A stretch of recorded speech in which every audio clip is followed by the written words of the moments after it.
Welcome back to another Netcast. I'm Rich Lopez, Quantrix Authority. Fantastic that you joined me today for episode number 147, where I want to show you something that has been a huge improvement in Quantrix Modeler with the latest release, which came out a couple weeks ago, version 6.3. It's where you have Canvas widgets that now tie to the filter tray. It's a huge improvement, a huge time saver. I have here a forecast. It's setting on a canvas, and driving this forecast are some actuals and then a rate that's being applied. Okay, I want to now bring in this assumptions matrix into this forecasting canvas. So let me just insert it here, assumptions. And I have it in here, and I want some of this. I want to view the category tiles, and I want to move year, and I want to move month up to the filter tray, because I didn't want to see all the assumptions. And I want to now associate a slider with this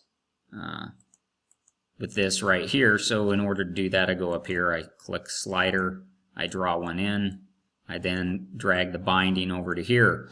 If I right click and I look at properties here, it shows that I have something now in 6.3 that says use filter tray. Traditionally, that was unavailable. So if I were to go ahead and I were to change this, okay, and if you watch November here, okay, if I were to change this, if I were to go here and interact, you would see that, yeah, indeed, November is changing right here, right?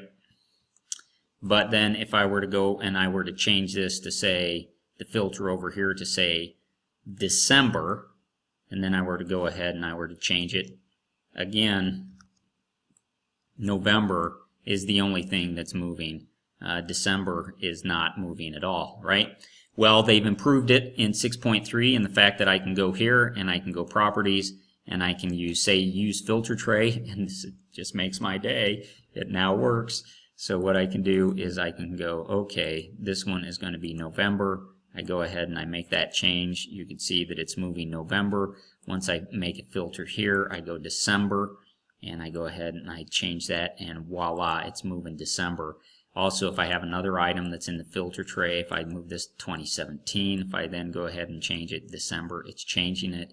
If I were to make this February of 2017, it changes it up here. So I think this is actually a huge improvement in Quantrix. At my day job, I used to have a canvas that looked like this, that had a boatload of sliders out here. You know, if we're doing a 6-year forecast or 5-year rolling forecast, I had sliders for every one of the years, for every one of my, kind of larger income statement lines.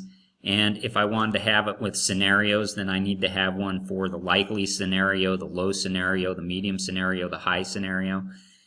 But now, with this improvement in Quantrix, I really just have one sheet where I can control the sliders here, and it's all based off of my lines of business. It's based off of what year in the future I'm forecasting, and then it's based off of the scenarios I have.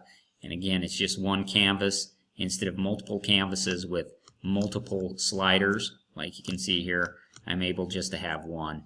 And that's because the Canvas widgets are now tied to the filter tray. So great improvement. Props to the Quantrix team for continuous improvement. If you have any questions about sliders, canvases, anything, forecasting, in regards to Quantrix, I hope you'll reach out to me at quantrixauthority@gmail.com. I absolutely love this tool, and I want to make you a Quantrix master, so please join me again for another episode of Quantrix Authority with Rich Lopez.